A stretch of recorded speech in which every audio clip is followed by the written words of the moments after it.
What's up, everybody? Welcome back to DFW Metal Mayhem, the most brutal podcast in the Metroplex. And I always have these last minute changes that happen. Oh well. But the great thing about our scene is I'm always able to find someone pretty quickly. And man, honestly, I really couldn't think of anyone better to have back on. Richie Pennington, formerly of Dead Rising and currently of I Am Destruction. Yep.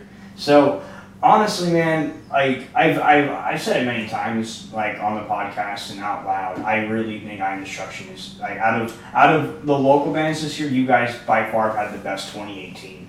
But between dropping the EP to getting signed to Unique Leader, the music video has like almost now 60,000 views on Facebook. Yep. And then Steven just touring with Ingested, filling in the vocals. I mean, y'all really got your name out in a lot of ways. Yeah, Bud's he's a good networker, and that's a lot of the success to any business you're in is networking and getting your name out there, showing your face, and meeting people. So Bud's done all that groundwork, and we're just having fun with it as well. So yeah, it's been pretty cool. Well, yeah, Mud is definitely like really good at promoting and definitely a really good networker. Definitely one of the best in the local scene doing it, if not the best. But I mean, honestly, I wouldn't sweep you guys under. I feel like when it comes to approachability, like you and Paul, I always see you and Paul always showing at Reno's, no matter what. Like almost any weekday I go, I always see you two there. I see you guys at most shows that take place in Deep Elm, and you guys are just talking to everyone, and you're just always showing up and just supporting. Well, me and Paul both love the metal scene. Any show we can get to, if we have time to do it, we're gonna go. We're gonna be there. So kind of a show addict, even if I wasn't in a band, I'd still be at every single show that I could go to, so. Yeah, because, we're just out to support our friends, but I mean, they're not only our friends, they're band, they're people that are in bands that we actually like. Yeah. Like, I know you and Bevan are really good friends. I always see Bevan out with you too. Yeah. And fucking Kong is in tears. Yeah, and they just got off a West Coast tour. This year, they toured the East Coast and now just got back from the West Coast. Yeah. They're networking, getting their stuff done. Oh god, Irving is really good at it too. Yep. Like, but that dude's just a straight magician in everything he does. So. Right. And Brian has a long history, so his connections and his contact list is just ridiculous. I mean, he could plan a tour around the world right now, in about an hour from calling people who he knows. And that's how, man. Honestly, man, that's a premier way on how you get your name out, though. Oh yeah. I mean, don't get me wrong, playing Reno's and Whitson and Tomcats is fun, but you can't do it over and over and over and over and over. No, and over. not if you want to get to the next level. Exactly. So there's only so many people in the DFW area, and there's only so many times you can play the same venue before you've exhausted your appeal almost. Exactly. But so that's kind of why my band played last week at in Cedar Hill in just some old house that was turned into an art studio. Oh, nice. It was right across the street from that roller rink in Cedar Hill, like the one off Main Street. Are you talking about the Purple House? Yeah. Yep. A Purple Notion. Yeah. Yeah. 1890. Someone died in that motherfucker. Oh, wow. No. Yeah, it's a historical house there in Cedar Hill, but yeah, it's always been known as the Purple House. Yeah, I always drove by it, and I'm like, that house is a really nice color. And I just it never popped in my head, like, oh shit, that's where we're gonna be playing, pretty soon. Yeah. But the woman said she was gonna, I think she's about to close it down, but she's gonna move it to a museum, and she's gonna try to get the same thing going, having bands play out there. Oh, wow. Yeah, that'd be pretty nice. Yeah, it's pretty weird to hear a show happening in Cedar Hill, so. Right? Yeah. But you would think, looking at Cedar Hill, the potential is there to have a couple strong venues. Yeah. It's just, who knows? Okay. There's probably a bunch of factors that go into it. Yes. Yeah. Some people, don't want to travel that far, and some people don't even travel out to Fort Worth from Dallas. Some people don't drive to Dallas from Fort Worth. Yeah. I always thought there used to be a couple good venues in Arlington. Arlington would be a really good spot. Yeah. That's halfway for either person. Mm-hmm. But they got Diamond Gyms, which I haven't been to in so long. Last time I was there, Absu was playing, and Sparrows was opening up, and there was a roof leak, and water was just dripping straight onto Brian drums from Sparrows. Oh my God. And the sound guy was just, he tried to be a part of the show. Oh, don't get me started on that guy. We played our first 2 shows there. Yeah. That's where we debuted.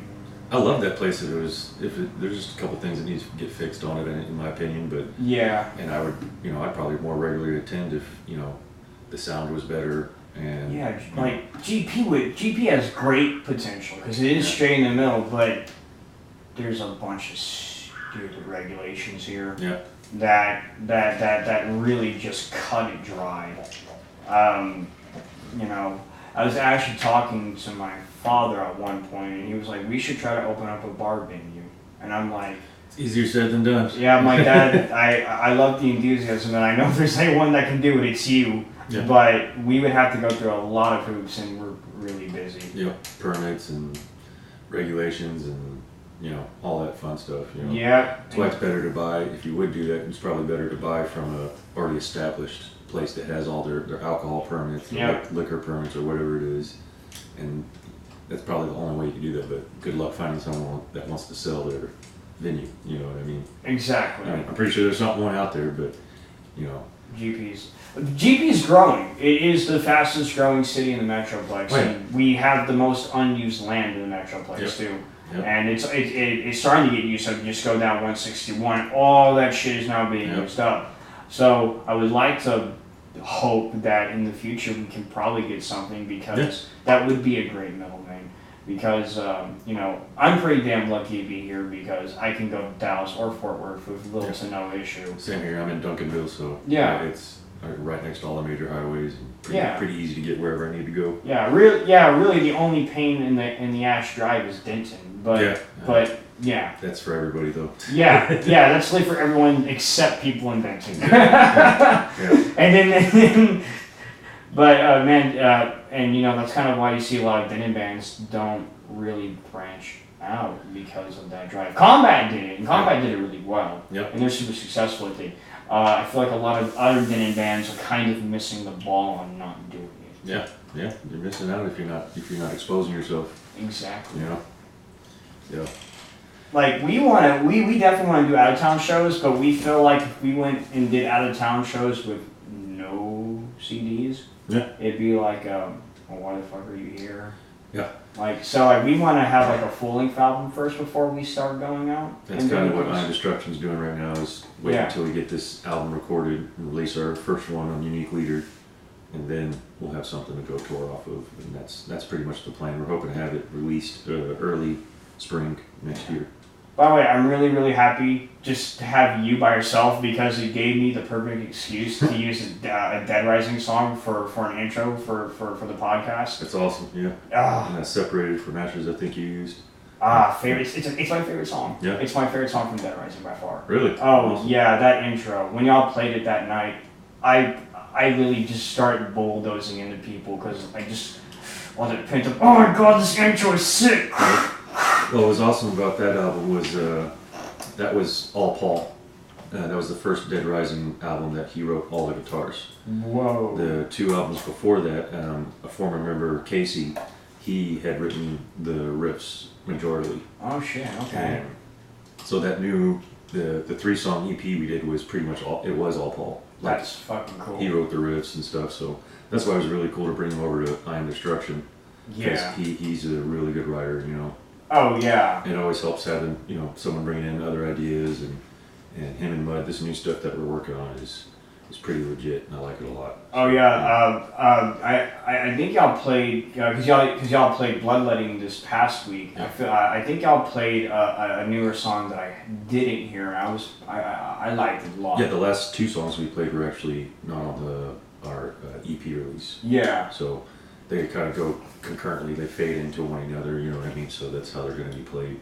Fuck but, yeah. Yeah, they're coming along. It's and really cool. That was a pretty good show, though. Within Destruction wasn't there. What happened to them? Did you? Those guys are from where are they from? They're some Middle Eastern European country, and so they're traveling very light. So all their equipment was in one rack unit. Like, so their guitar heads, their bass heads, their click tracks, their everything. And they were kind of turned off by the rain, and actually they were there. They were there at the show.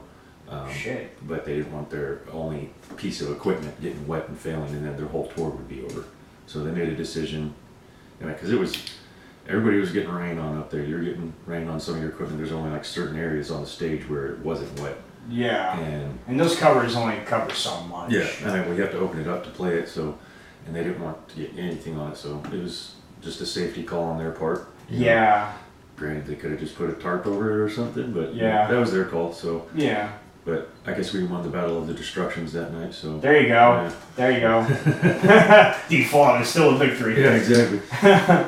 Well, I mean, but I kind of felt like everything kind of went in a really good motion with Iron Destruction, especially with you and Paul, because Dead Rising closed its doors on probably, in my opinion, the best show locally that I've been to. Oh, appreciate it. Like the lineup was sick, the performances were absolutely monstrous, and it was so many people. Yeah. There were so many fucking people. I guess you didn't go to our CD release at the Rail Club where it was set up the old way?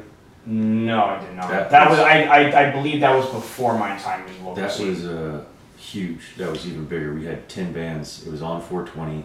The doors were at noon. We had radio advertisements. I was on the Eagle. I did a commercial, and had played rounds on the Eagle to come out to our CD release. It was sponsored by Easy Pipes. Whoa. And they gave us something like 500 free pipes that we handed out. We had the first 100 people that showed up, we gave away the CD, the show poster, probably about like that big, a hacky sack, with a Dead Rising hacky sack that we sold there for a while. I think Jacob Slotowski, my guitar player in Explorer, has one actually. Yeah, that was from that show. And we had them for a couple shows after that, but pretty much it was really well promoted. We did it all on our own. We didn't use any promotion company. And it was a stacked lineup. We had Primordius, Bear Witness, who else? There's so many people on that show. And it was over 10 bands. And the first band went on at 4:20, but we opened up at noon because we had a joint rolling contest. We had a blunt rolling contest. It was with tobacco, obviously, but people got bongs made for them right there on the spot as a trophy for winning. We had someone brought a disc golf like a tee. Yeah. And we had a contest if you can make it through here in one shot. We were just handing out pipes, handing out papers and blunt wraps, and that was huge. That was really big. I mean, our farewell show, that was awesome. Playing at Ridgely was just amazing. That sound there was, you were there like... The sound is nuts, yeah. Primordius opened up in the big room because we split it up because of the schedule conflict. But that old school wooden floor, when that bass hit, you could feel it shake the whole place. It was wild. Like, I've seen Primordius a couple of times, but I think that was the most intense I've seen. I think it was just because of that fact that when you're walking on the floor, you're just like, holy shit. Yeah, your whole body's shaking, and they really need to have some bigger shows there, but I think they've kind of oversaturated themselves by having 3 different venues. Yeah, they did. Like, when you have a venue that's, the size of Tomcats, maybe a little bigger, you're going to put more bands there because you're overhead rather than putting them in the big room. Yeah. And that limits a lot of people from making that next step to the big room because you need at least 1,000 people is what the owner wants to be able to play. Or it's like 500 or 600 or something like that. Yeah. Which is hard for a local show, but it can be done. Yeah. But they just... You'd have to stack a bill. Yeah. You have to stack a bill and you have to put a band like development on it. Yeah, that was the approach we took and it worked out. So it just sucked because we took way too much advantage of that time change. So we had that extra hour. It went from 1:59 back to 1 o'clock. So the bar actually stayed open 1 hour later. So everybody was tired, when Devourment came on. Yeah, I stayed for like 3 songs and I'm like, dude. Yeah. I'm trying. I'm actually fighting to stay awake right now. It was crazy. And then, people, you have to go out in Fort Worth, and so a lot of people are like, man, I gotta get going, So I think we could have done better on the time scheduling for sure, but all in all, it was and I think it was a good show. It was fun. It was awesome. Yeah, it was fantastic. Like, I don't actually, ever since the Rail Club got closed down, and all the shows got moved around, we were supposed to open up for DRI back, this on November 29th. And since it got, but it was the only show when Rail Club got moved that didn't get immediately rescheduled or canceled, so we were left in a loop for a while. Oh, wow. And I'm like, okay, well, I sold at that point over 20 tickets, and I'm like, come on, guys, throw me a ball here. Yeah. Let something happen, please. And apparently they said on their page that they are still going to play in Fort Worth on the 29th. So I talked to Justin when we were at Bloodletting, and he said that, yeah, I talked to the guys, but I think it's going to happen at the Ridgely. Oh, wow, that'd be cool. So, yeah, I fucking hope. But, Well, let's hope the Ridgely doesn't get closed down either now. Yeah, with what I think you're talking about. With Jerry Schultz, yeah. Yeah, that's fucking crazy. Yeah, it's been going on for a while. I think he's been delaying it as much as he could. I'm not really keen on the whole case, but I do know that he redid the entire Ridgely and bought the Ridgely before all these allegations were made. Yeah. So I hope that he can prove that if it turns out he is guilty or whatever the charges are, I hope they can prove that the money made from those illegal activities didn't pay for the Ridgely, because that's the only way it's going to be able to stick around, Yeah. because they can seize all his assets, Yeah, they can. Yeah. That was wild, and then that's another pretty big venue gone from Fort Worth. Well, where Ridgely was gone for a while. Yeah. There was that's why the Rail Club pretty much started. All the shows, man, I'm telling you, like when Deep Ellum was totally dead and there was really no venues over there playing, like when Trees was closed, there wasn't any big venues. I remember all the Summer Slaughters were at Ridgely back in the day. Like that's where the shows were, the big shows. And then we actually played we played with Dead Rising last show on their New Year's Eve show. It was their final show at the Ridgely. Mm-hmm. And we played that with Warbeast, and that was it. And then it was shut down, man, I don't know, 4 or 5 years. And Jerry came in there and spent millions of dollars restoring that place, because it is a historic place. Yeah. And they got haunted stories and weird rooms upstairs that, like, they were telling me, I didn't get to see it, but it's an all concrete room with no windows and only one door, and they have no idea what it's for. But apparently that place is haunted. Like, I've talked to the people there, and when they're working there by themselves, they try to get out of there as quick as possible. Chairs move around, people hear shit.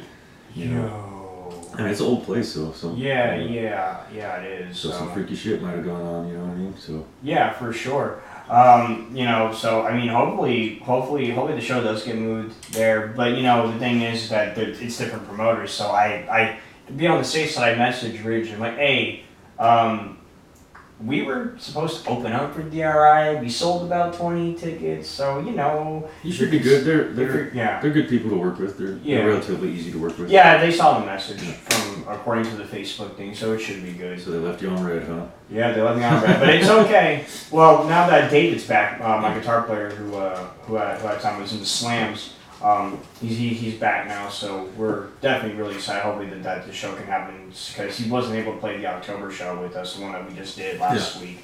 So hopefully we can get this rolling for him. So because we were all really excited, and then when that happened, we were like, do we really want to do this without David? It was kind of tough for us. Yeah, there was a couple times we had to, with Dead Rising, where we had to play with no singer, which kind of not funny, but I guess fortuitous. Bud filled in for us a couple times as Dead Rising. Yeah, okay. There's been he's played 2 out of town little mini tours that we did, and he filled in for us. Oh yeah. So it's kind of weird now that we just changed the drummer out, and that's I Am Destruction. Pretty much. Yeah.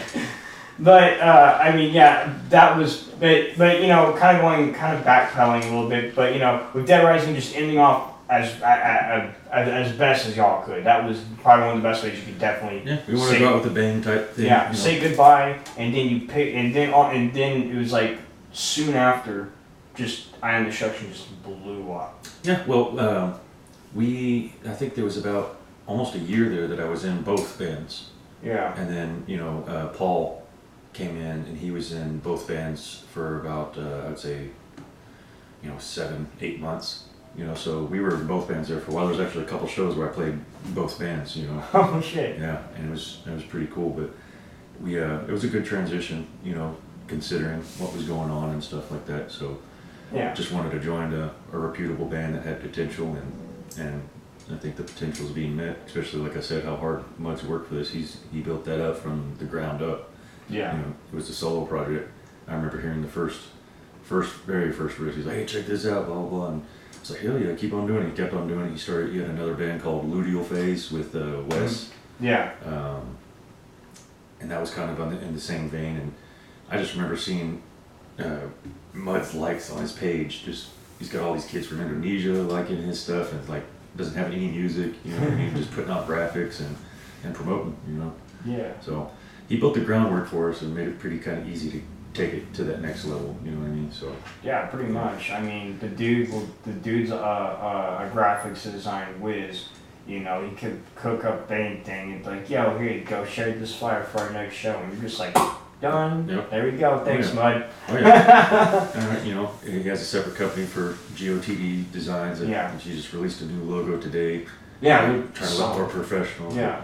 If only people knew the name, what GOTD means, that'd be kind of funny. Oh, yeah, pretty much. Yeah, I'm definitely a big fan of this design work. I would, if I didn't have Mickey, who makes our intros for the podcast and does my own flyers for my house parties and all that, I would definitely go in the Mud. But I just try to help my boy out because he's trying to get his stuff off the ground. There you go. So awesome. But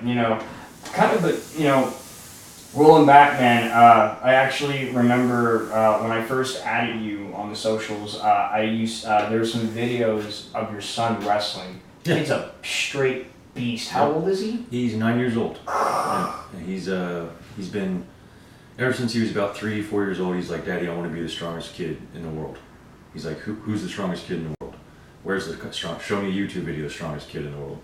He's like, how do I do that? And I was like, I'm not a workout, I'm not a workout guru here. So I said, do push-ups, do sit-ups, pull-ups. And he's awesome. He'll come home from school, he's like, I'm not watching TV today.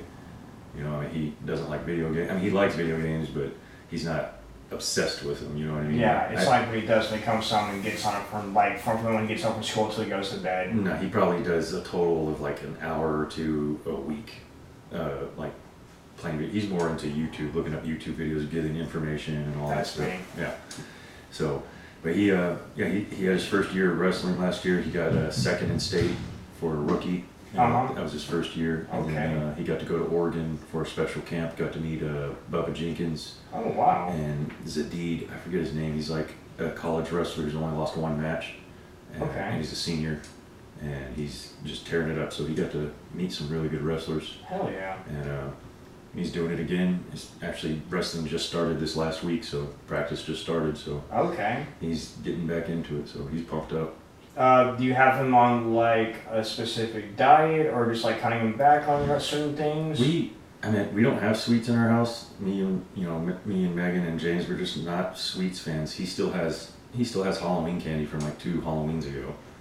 Like we're just not candy people. I hear ya. I don't like sweets. Megan doesn't like sweets, and James is like, he likes cookies. That's about it. Yeah. As far as his sweets goes, Damn. But he I've been introducing weird food to him all the time. He loves sushi. He eats sashimi all the time. Okay. Like just raw cuts of salmon. That's his, no rice, just the straight fish. There you go. Yeah, and it's funny, like we'll try to feed him a hamburger, he eats like half of it, but then this just happened last night. He's like, I want some food, and so we made him 2 hard-boiled eggs and a whole avocado, just raw, and he ate all that. Yo. Yeah. Straight up. Yeah, that's crazy. But it's great that he's one of the kids who's like really into YouTube, because there's a lot of wealth of information that you can pull up. He loves looking up ghost stories and like haunted places, and he knows they're fake and stuff, but but still just to hear like the lore and stuff. But just for like on the wrestling compilation, like man, I don't know how much UFC you watch, but I followed it. I mean, as surface, you know what I mean. The fight last, I know 2 weeks ago, Khabib and Conor. Yeah. Khabib, probably the best sambo fighter on the planet Earth. UFC lightweight champion right now, 27-0 Oh, wow. as an MMA fighter, and just smashed Conor with his superly aggressive wrestling style. Yeah. That Conor just didn't have a really strong answer for going in throughout the fight. I mean, that's probably someone that you can just look at and, I mean, just watch how he does things. And, I mean, if your son's a good wealth of information, just watch that dude just beast people, and Oh, yeah. I bet your son could pick something up. Oh yeah. Just Dagestan some people. Yeah. We're trying to do stuff slowly because there was chances to, like, you know, there's two different kinds of wrestling. There's folk style and then there's Greco-Roman. Mm-hmm.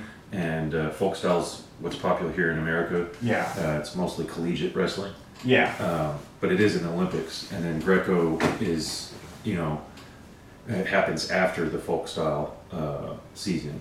And Yeah. we decided to not put him in there. It's different. Yeah. You score different. You can't grab legs. It's all upper body. You know, so it's a little different, but we're just trying to keep him. We have a plan. The coach has a plan for him. You know, let's not burn him out too No, quick. yeah, you know? exactly. It's because we need to. You know, there's other stuff we can do to help him with his wrestling, like gymnastics. Yeah, gymnastics is the most important thing right now. And then taekwondo, is it? Taekwondo, yeah. What's the ground stuff? Is that jiu-jitsu? Brazilian jiu-jitsu. Yeah. Mm-hmm. Him learning some of that stuff. Yeah. The only thing is, you can't fight from your back on wrestling. That's like the biggest no-no. You Yeah. never get on your back. You know? Yeah. So. Because that's a point. Yep. Yeah. Yeah. Even in practice, anytime you're wrestling, if you're laying on your back, you get in trouble. Like they want to put it in your head, never be on your back ever. Yeah. You know. So that's what I'm worried about with jiu-jitsu. You know. Because a lot of the ways you set up submissions and positionings do come from your guard, Yeah. and you have and your guard is when you're on your back. Mm-hmm. You know, but I mean, it's great. You know that it's great that there's a development course going on, because I always stress this to anyone, as someone who's done martial arts for a very long time, been doing it ever since I was like 6, been involved in a bunch of schools, got my black belt in Taekwondo when I was like 12. Oh, wow. I trained at a bunch of other places. I paid for my college doing MMA. Oh wow. Yeah, like amateur level. So, you know, I always tell people when you're dealing with children, the best thing to work on is their flexibility, and not to put them through the rut. Not yet, when their bodies are still developing, especially when their brain is still developing. Yep. You know. That's why we got a good coach. He's on that path. You know what I mean? He's Yeah. like, don't burn him out. Don't hurt him too early. You know, pretty much. Yeah. Like wait till he can take it pretty much before you put him through it. Yeah, because wrestling just gets insatiably brutal. Oh yeah. Like, especially like when you get into the college level stuff. Yeah, they slam each other around pretty hard. Yeah, not only that, you have to you're traveling the fucking country, and you have to continuously cut weight, so you're always in a fucking sauna. Yeah. And it's so miserable. I've cut weight a total of probably about 13 times. Every single time was a pain in the fucking ass. Oh yeah, Sick, yeah. miserable. Just you're the towel on your back isn't a towel by the time you get out. It's literally a stupidly heavy wet blanket that's just hurting your shoulders. I can't imagine. I've never done anything like that. The only thing I've done is played rugby. So they Ooh, fuck, that's so brutal though.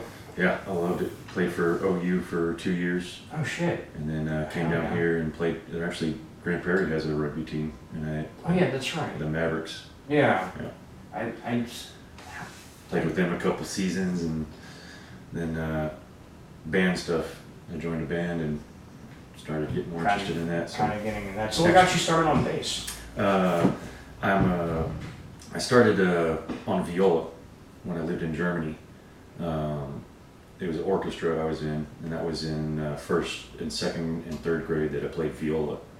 And so I did orchestra, and then Actually, sorry, second, third, fourth. Wait, sorry, third, fourth, and fifth grade I did viola, and then I moved here to Texas in sixth grade, and they didn't have orchestra. It was all about marching band and football and all that stuff. So if I wanted to do orchestra, we were living in Duncanville. We had to go all the way up to Plano twice a week because that was the only kids orchestra program at that time. So switched to, I said, whatever, fuck it, I'll get in the band, but I did percussion. And I started out with percussion, and then everybody was getting guitars. I was getting into music, you know what I mean? And everybody was getting guitars. My parents were like, hell no, we ain't getting you a drum set because it's just too loud, you know what I mean? I didn't have a place to play it. So I noticed that there were no bass players. And nobody wanted to get a bass. This is when I'm 13 years old, like no one was getting a bass. Everybody wanted to get a guitar and play, at the time, I guess like Nirvana and stuff like that or whatever. And so I got a bass in 1996, and I still have that bass. Whoa. It's a neck through 1978 at Ibanez that I got at a pawn shop. And so I've 96, let's see, that's 22 years ago. So I've been playing bass for 22 years. Damn. So that's all I've ever played. I can't play guitar. It's just too small for. I just picked up bass first, and that was it. Yeah. But that first bass, it was taken from me when I was 16 years old, and it was gone for over 10, 15 years, and I just got it back 2 or 3 years ago, from the guy that had it.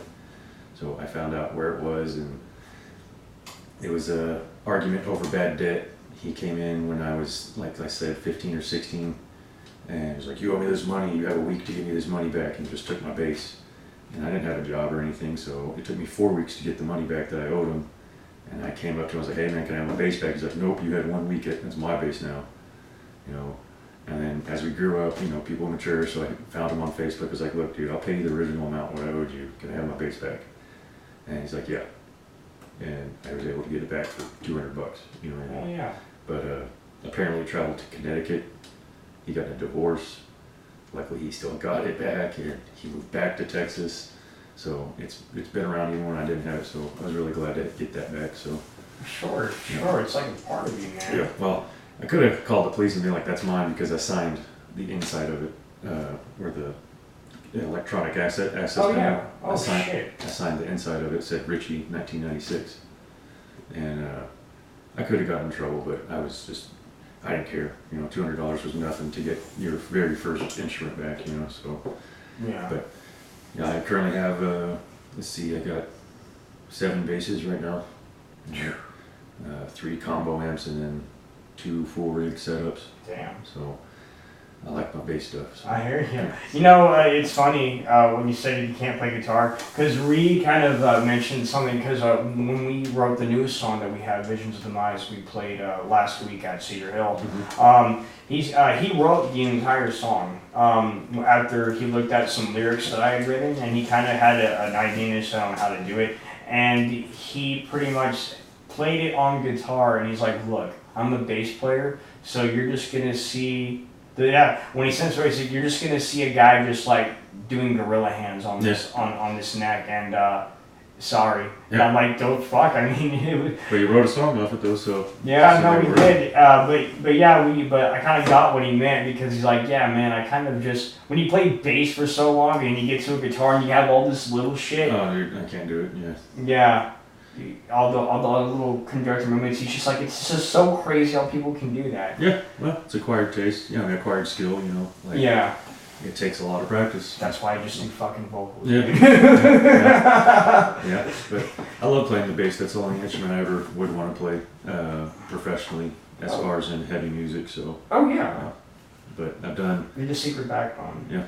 You only notice us when we're gone, so. Yeah, I mean, I don't even think we could play a Skull Archer set with Reed not being there, because of how important Reed's parts are. Yeah. If Reed's like, hey man, I can't make it to the show, then I'm like, shit, I think that's a canceled show for us.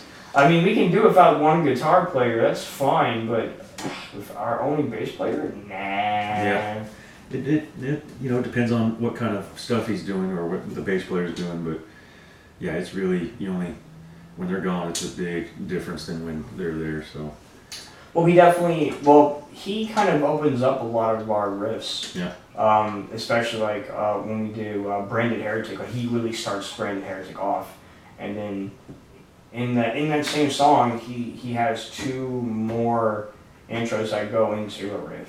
So I mean, I think, but I mean, a lot of people, no one's really saying anything yet, but I have the feeling someone's like, man, you have a lot of parts where Reed just starts everything off on bass. I'm like, yeah, because Reed's a really good bass player. That's what I want. Awesome. Though he is one of those guys who he's super humble in the fact that he doesn't ever say he's a good bass player. He actually says the opposite all the freaking time. But it's almost to the point where he's like not even like self-criticizing. He's just like tired of himself down. Like, Reed, stop! You're great. Yeah. Good. It's good. Oh, yeah. Oh, to answer John Trammell's question. Oh shit. Yeah. Did we get questions on the OP? Yeah, I just saw one. It was who do I think is the best local bass player besides myself is what John asked. And there's a lot of good bass players out there. John is definitely at the top. Oh God, he's there. So ridiculous. Yeah, I mean, I've seen him progress throughout the years. Like I've known him and seen him play for 10 years, of old Zaire days. And also someone else that's Scott Addison from Bearing Teeth. Have you ever seen them? I have not seen Bearing Teeth. They're a really dynamic trio. It's just a 3-piece. I did see their name on flyers. I haven't seen them recently though on flyers. Yeah, they have a CD release coming up. Cognizant's on it, and Yalta from Tennessee is on it. Oh shit, when is that? I don't know. Coming up. Fuck. Okay, cool. But Scott Addison, really, he plays the entire instrument, you know what I mean, and does a lot of different techniques. And it's really good. It's not just heavy metal the whole time. He's actually playing chords and melodies and stuff like that. So he's really good as well. Yeah. And then trying to think of who else. Reed always mentioned the guy from Hunt the Dinosaurs, a really good bass player. Yeah, Nakoa. Yeah. Yeah, I've just recently heard about him. Apparently he's just like a musician. He played drums for Prophecy. Like he's... Whoa. He's originally, not originally, he's just a musician. He can pick up anything and play it. Damn. Like he can play guitar, he can play bass. And I've watched a couple of his bass videos. He's really, really good as well. He's got good technique and very almost classically trained, it seems like, when it comes to music. Yeah. He's really good as well. I just haven't seen him live enough. I've seen Hunt the Dinosaur a little bit at that last show at Tomcats. Oh yeah, the one they played at Demon Seed. Yeah. Yeah. But I got to see a little bit playing there, and that guy plays a monster stack. He was playing with that upset me because we played at Reno's the same night. And I was really? like, I want to be there. Yeah.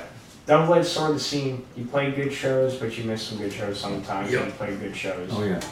No, it's happened to us more than once. Dead Rising and Nine Destruction. There's another show that night, either a big show like a House of Blues or just somewhere. We're playing in Fort Worth and there's a badass show in Dallas. Yeah. And majority of our fans want to stay in Dallas. I remember when Judas Priest played here in April. Yeah. And there's that local show going on at Reno's. I felt so bad for Ernie and them because it was Chemicals, Rabbit Face, K-Hole, and someone else. And I was like, fuck, I feel bad for those guys, man. It happens.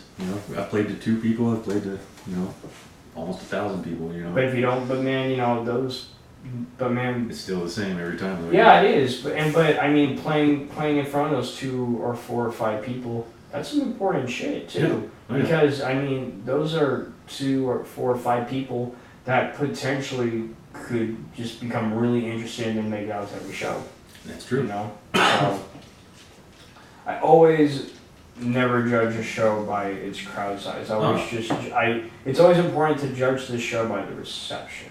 The reception, and to me, I would say the energy from the actual band. You know what I mean? Yeah. Really don't like it when people are just standing there, not even nodding their head. Yeah. You see that more in tech death, where it gets, a lot more technical. They got so much going on they got to concentrate on. It sucks because that music you listen to in your car, and as a musician, I'm listening to it like, man, these guys are ripping, I'm headbanging. You know what I mean? Then I see them live, and it's just, even the drummers just they got to concentrate so fucking much. You know, they really can't freak out as much. So Cesspool does a pretty good job on some theatrics. Yeah. They do. Asylum does a pretty good job too, especially with Colby being the vocalist. Oh yeah. Colby's just everywhere on vocals. It's pretty nice. I definitely am someone who is a big fan of stage energy. That's why you always see me like jumping around and shit and fucking somersaulting. Oh yeah, yeah. You know, it's a show. You know. Yeah. It's definitely a show what you're doing. Yeah, and having all the other guys too that are just buck wild. Like Slutowski has always just been a wild dude on stage, like just slinging around. And I'm glad he brought that energy in the Skull Archer because it was like what I was doing too. So I was like, fuck yeah. And because the old lineup, not to dog the old lineup because I love all those dudes to death. But they definitely didn't have that stage energy. Yeah, yeah. So. And I always find that important. Yep. Because the thing is that your music can be good, and people will like your music, and that's fine. But if you, as you said, if you just play, if it doesn't look like you're interested in your music, then why should I be? I guess you know what I mean. Exactly. Like no one's gonna remember the band that just stood there. Yeah. Unless they just played virtuoso type shit, Yeah. Like groundbreaking fucking Nobel fucking Music Peace Prize level shit. Exactly. Yeah. Then you can kind of understand it, but like when you're playing, if one guy's over there freaking out and then there's two other guys not doing anything, it kind of looks off kilter, you know what I mean? So yeah, I like seeing everybody get down. Exactly, and we have a bunch of like a lot of bands in the scene do a really good job of that. The first time I saw Cognizant, fucking Batman just took the fucking mic, just went poof, poof, and I'm like, oh god, that like it hurt, fuck. Oh yeah. Because I came home the next day and we were practicing and I tried it once. I'm like, oh guys, give me a second. Fuck. I had to sit down. I'm like, why the fuck did I do that? He's done it so much. He's probably got a good padding there by now. And some fucking callus. Built up some good skull callus right there. So, and he's been doing that since Melora days. There was a band called Melora back in the day that actually got pretty big and they went on some tours and stuff. Cognizant needs to be a band that I need to get on here. I'm gonna hit you up, Irving. I'm gonna hit you up soon, dude. I don't do December episodes, but I probably will this year because just so many people haven't had on yet. Mm-hmm. But I got 2 questions for you. Yep. First question, do you have any upcoming Iron Destruction shows this year? Or any other plans with Iron Destruction for this year? Right now we're, next week actually, on Friday, we're playing the Building Temples from Death pre-party. I'm there. Yeah, I saw that you're doing. It's gonna be awesome. Demon Seeds on that same day. Yeah. Or Casket, Putrid Wound. Yeah, they're both really fucking good. It's a whole thing's gonna be awesome. That sucks. Dehumanize dropped off, but yeah. Then Saturday, Reviled's on that. I think they're playing like at 3:30. Yeah. 3:30. I think they're telling me about that. Yeah. So that's gonna be really awesome. So we're playing that show. I'm gonna be there for the whole weekend, so I'll be hanging out. And then our next show after that, we're playing the Texas dates of the Ingested tour. So it's right around Thanksgiving, so that on Tuesday and Wednesday, I forget which one is which, but it's Houston and Austin. And then Thanksgiving Thursday we have off, and then Friday we're playing here. Yeah. And that's with the Ingested tour. Man, that would be sick. Hopefully they get Mud to do a song or 2. Yeah, we'll see. I know they were in town just here recently because their first show on that tour, it starts in Lubbock. We're obviously not playing that. Then they're going to make a huge circle and then end back in Dallas. Okay, fuck yeah. So they actually, they were there, I believe one of the members was there at Bloodletting. Oh shit. And then the next day was that Acacia Strain Acacia Strain and After the Bureau. Yeah. I know Ingested guys were there as well. Oh fuck yeah. Because they're hanging out with Defonce and getting all ready for the tour and all that stuff. So yeah. It was pretty cool. So cool. So second question, and I have to be the person to ask it, I guess. Dead Rising. Yeah. Anything at all? Any subtle hints? Any maybes? Any talks? Any hangouts? Have you hung out with the guys recently? We practice still. Holy shit. So we still pay rent on our place. We still have our place, so we at least once a month we try to get together and hang out and play a couple songs and everything. I know Chicken, he doesn't get out very much, and he actually hit us up today. He's going to be at that Vivid Vulgar Fest out at Ridgely Theater tonight with Bruce Corbett's return. Demon Seed's playing it. I'll be there. Yeah, Chicken's going to be there. Hell yeah. So he was asking us if we can go out, but I'm doing the tonight. I'm helping out the Cognizant boys and running the sound and doing the projector for them for the Slave to Grind. Oh yeah. Film. Okay. This guy's traveling around the U.S. doing his video premiere. He's been working on it for years. This movie. So they're going to show the movie at 8, and then 9 o'clock they're going to have some local bands. I know Bozo is on it, Kalia, and Acolyte. Ooh, that's a sick lineup right there. Those shows are always so much fun at the jam room, you know. Yeah. Like, I had a lot of fun doing Yeah, when we went, when Irving did that show at, it was Bozo, Combat, man, who fucking else? Cryptic Void, I think. Yeah. God, that show was so ridiculous. That was when Combat came back. You know, after that layoff, and they got taught on bass, and they and they did that new song, and me and Carlos the entire time were just like, oh my god, what the fuck? Yeah, it was awesome. Yeah, I ran sound that night because I'm across the hallway from them. Oh shit. The Dead Rising practice.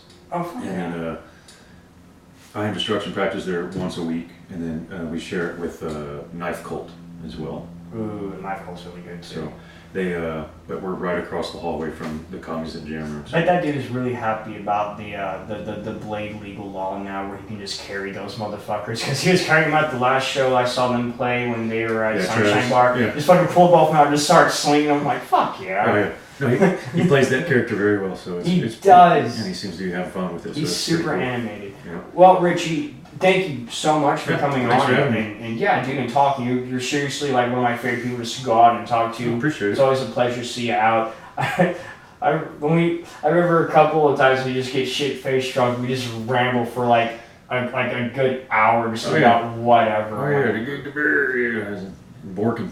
Oh yeah. Just always, man. But yeah, dude, thank you so much. Appreciate it. Of course, anytime. I forgot what the next episode is, just like the last time. So I'm not going to know until I walk back in there and find out. But you'll know come next week. This has been DFW Metal Mayhem, the most brutal podcast in the Metroplex.